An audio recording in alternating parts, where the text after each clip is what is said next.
Maths by Raman channel पर आप लोगों का स्वागत है। प्रॉपर्टी नंबर 7 और लास्ट, इस चैप्टर का प्रॉपर्टी नंबर 7 है और ये लास्ट प्रॉपर्टी है। इसके अकॉर्डिंग क्वेश्चन को सोल्व करना है।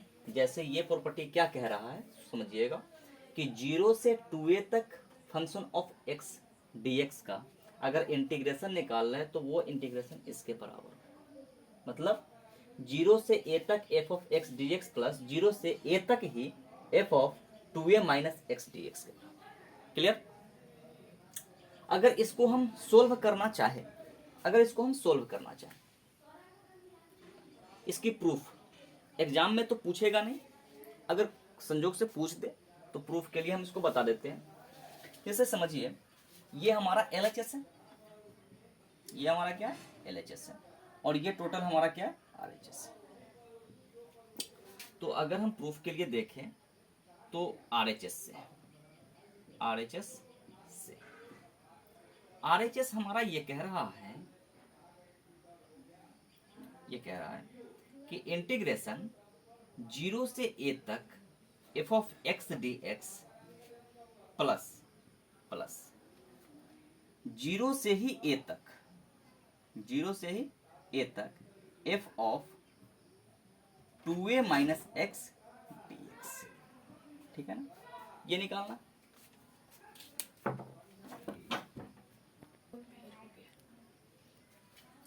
ठीक है, अब देखिए हमने RHS ले लिया। RHS में ये पहला इंटीग्रेशन है, ये दूसरा इंटीग्रेशन है ना। Integration first, integration second. First को हम छोड़ देते हैं, सेकेंड से चलते हैं। अगर देखिए कि सेकेंड समाकलन में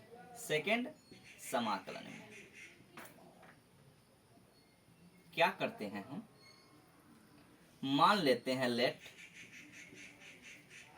2a minus x equal to क्या t। अगर इसका हम क्या कर लेते हैं कि डिफरेंशिएशन निकालते हैं तो 2a तो कांस्टेंट माने, तो कांस्टेंट का 0 माइनस x का माइनस dx बराबर dt।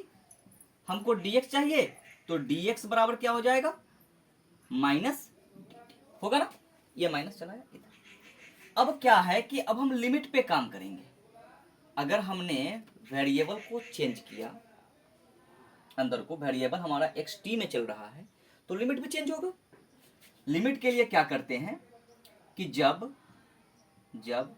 x बराबर 0, जब x बराबर लोअर लिमिट क्या है 0 है, तो t बराबर क्या मिलेगा हमको, तो t बराबर है ये 2a minus x।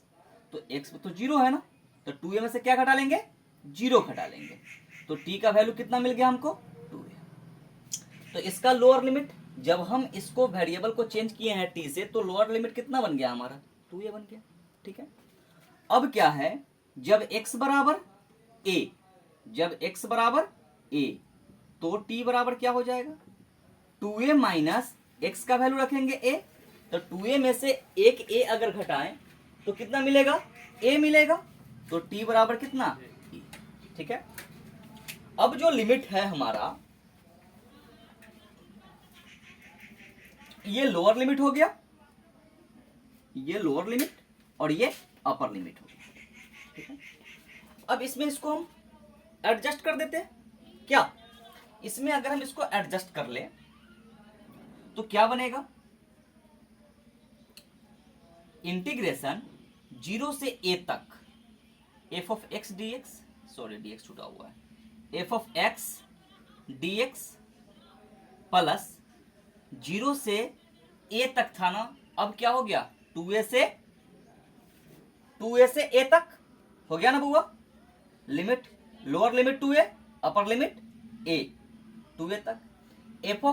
f of हमने इसको क्या मान रखा है, इसको मान रखा है t, तो t आ जाएगा और यहां से dx के बदला क्या आया है माइनस dt, तो माइनस dt लिख देंगे। कोई दिक्कत, माइनस चला आएगा ना बाहर, माइनस बाहर चला आएगा।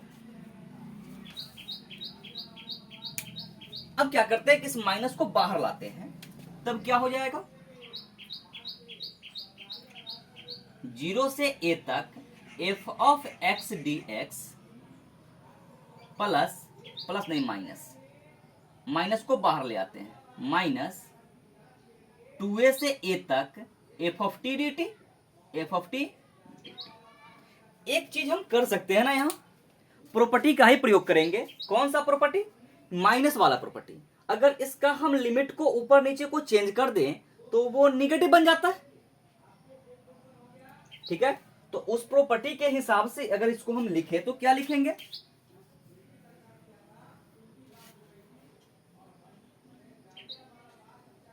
चूंकि a से b तक minus f of x dx है, इसको लिख सकते हैं ना b से a तक f ऑफ x dx, ये लिख सकते हैं। निगेटिव पॉजिटिव बन जाएगा, पॉजिटिव निगेटिव बन जाएगा, केवल लिमिट ऊपर से नीचे, नीचे से ऊपर करेंगे तो। लोअर लिमिट अगर अपर लिमिट बनेगा और अपर लिमिट लोअर लिमिट बनेगा तो निगेटिव देगा। ये प्रॉपर्टी के हिसाब से चल रहे हैं, ठीक है ना, प्रॉपर्टी के हिसाब से। तो इसके अकॉर्डिंग हम इसको माइनस को गायब कर सकते हैं। तो क्या बन जाएगा हमारा? इंटीग्रेशन 0 से a तक f ऑफ x dx, ठीक है। माइनस क्या बन गया? प्लस बन गया। a से कहां तक? 2a तक। लिमिट चेंज किए ना, नीचे वाला लिमिट ऊपर चला गया और ऊपर वाला लिमिट नीचे आ गया, ठीक है ना। और माइनस क्या बन गया? प्लस बन गया। अब ये f ऑफ t dt, कोई दिक्कत नहीं ना। अब देखिए कि एक समाकलन में हम ये भी पढ़े हैं कि ऐसा होता है कि f of x integration a से b तक f ऑफ x dx है ना। तो इसके वेरिएबल को हम चेंज कर सकते हैं, f ऑफ x dx का सेम लिमिट पे। तो यहां से आ जाएगा b से a तक f ऑफ a dA, कोई दिक्कत? a dA यहां सेम कर सकते हैं हम इसको, बराबर क्या कर सकते हैं? a से b तक f ऑफ t dt। हमने क्या चेंज किया? केवल वेरिएबल चेंज किया, और कुछ चेंज किया क्या? नहीं, केवल वेरिएबल। फंक्शन में जहां जहां x था ना, वहां वहां हमने क्या रख दिया? t रख दिया, कोई दिक्कत? अगर x square plus 2x plus 5 लिखा हुआ है, अगर कोई फंक्शन हमारा f ऑफ x बराबर x square plus 2x plus 5 लिखा हुआ है, तो हम इसको f ऑफ a नहीं लिखते हैं कि a square plus 2a plus 5। इसमें लिमिट कहीं पे चेंज होगा, सेम चीज है। तो इसी से अगर हम f ऑफ t निकालना चाहे तो नहीं निकाल सकते हैं, t square plus 2t plus 5 तो इसके अकॉर्डिंग हम f ऑफ x dx को f ऑफ t dt भी कह सकते हैं। लिमिट सेम रहेगा, तो यहां से देखिए कि इस f ऑफ t को हम चेंज कर सकते हैं ना x से। इसको ये कह सकते हैं तो इसको ये नहीं कह सकते हैं, कह सकते हैं। तो यहां से हमारा ये बन जाएगा, हमारा 0 से a तक f of x dx plus a से लेकर के 2a तक f ऑफ x dx। कोई दिक्कत? हमने केवल t को चेंज किया है x से, बाकी बात कुछ नहीं। अब बताना कि ये लिमिट a 0 से a तक है और ये फिर a से 2a तक है, दोनों लिमिट को जोड़ दें तो यहां से यहां तक निकल जाएगा ना। बीच का फंक्शन सेम है, तो इस चीज को हम क्या लिख सकते हैं? 0 से 2a तक f ऑफ x dx, जो कि हमारा LHS के बराबर है ना। और ये कहां से आया? तो हम यहां बगल में लिख लेते हैं, हम लोग बगल में लिख लेते हैं कि इंटीग्रेशन a से c तक अगर है हमारा f ऑफ x dx, तो इसको हम लिखते हैं a से b तक f ऑफ x dx और प्लस b से c तक f ऑफ x dx। लिखते हैं कि नहीं लिखते हैं? प्रॉपर्टी नंबर 2 या 3 यही था कि इसको हम तोड़ करके लिख सकते हैं। तो इसके अकॉर्डिंग हमारा क्या आ गया? RHS से हम कहां तक पहुंच गए? LHS तक पहुंच गए। तो यही ना प्रूफ है, ठीक है। इस प्रूफ को देखिए और उसके बाद हम क्वेश्चन करते हैं। देखिए क्वेश्चन नंबर 14 प्रॉपर्टी नंबर 7 के ही हिसाब से बनेगा, ठीक है ना। अगर इसको सोल्व करते हैं तो मान लेते हैं लेट कि ये I बराबर है हमारा 0 से 2 पाई तक cos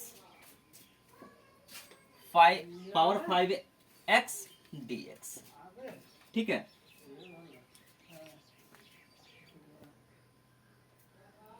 ठीक है, इसको मान लेते हैं समीकरण 1।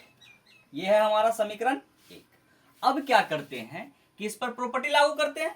प्रॉपर्टी नंबर 7 क्या कहता है कि जब हमारा f ऑफ x 0 से 2a तक जा रहा है तो ये बन जाएगा हमारा 0 से a तक f of x dx plus 0 से a तक ही f of 2a minus x dx, ठीक है ना। तो इसके अकॉर्डिंग I बराबर हमको क्या मिलेगा, 0 से पाई तक cos to the power 5 x dx plus 0 से पाई तक ही cos to the power 5 2 pi minus x dx। कोई कष्ट? ये प्रॉपर्टी क्या है हमारा, प्रॉपर्टी को नीचे लिख लेंगे। प्रॉपर्टी ये कहता है कि 0 से अगर 2a तक जा रहे हैं हम f ऑफ x dx को लेकर के, तो ये बनेगा हमारा 0 से a तक f of x dx plus 0 से a तक f of 2a minus x dx, ठीक है ना। ये हमारा क्या प्रॉपर्टी है, ठीक ना। इसके अकॉर्डिंग हम इसको लिख सकते हैं नीचे वाले, इसको I बराबर 0 से पाई तक cos to the power 5x dx plus अब बताना कि 2 पाई माइनस x है तो cos माइनस x हो जाएगा।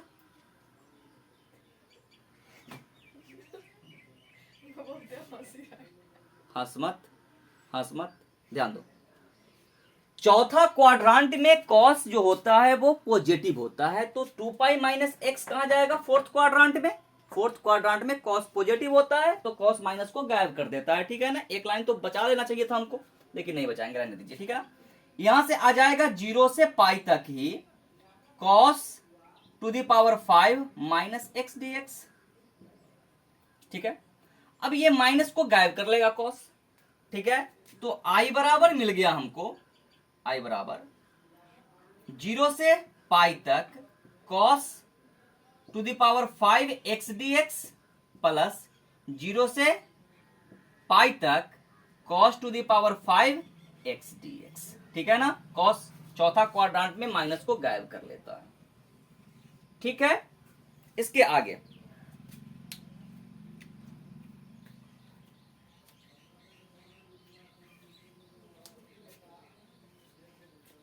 समीकरण, अच्छा इस दोनों को जोड़ेंगे अब, तो I बराबर क्या मिलेगा हमको, I बराबर मिल जाएगा, दोनों का लिमिट सेम है ना, 0 से पाई तक आ जाएंगे और सेम आ जाएंगे तो 2 गुना हो जाएगा ना, ये 2 गुना हो जाएगा कौन सी, cos to the power 5 x d, कि इस पे प्रॉपर्टी लगेगा।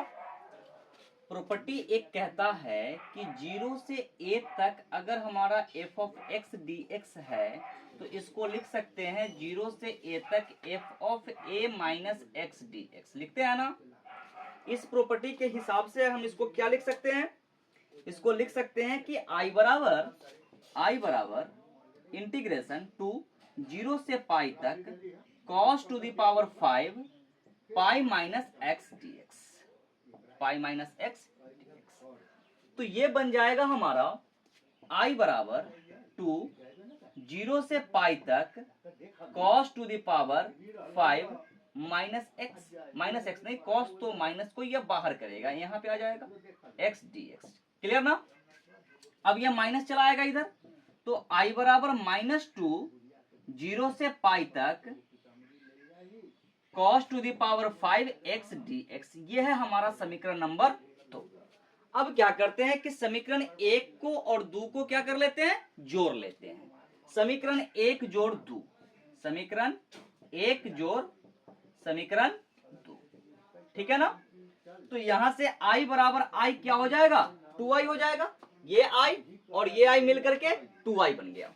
अब यहां से आ जाएगा हमारा, यह है हमारा 0 से 2 पाई तक ना, 0 से 2 पाई तक। एक मिनट,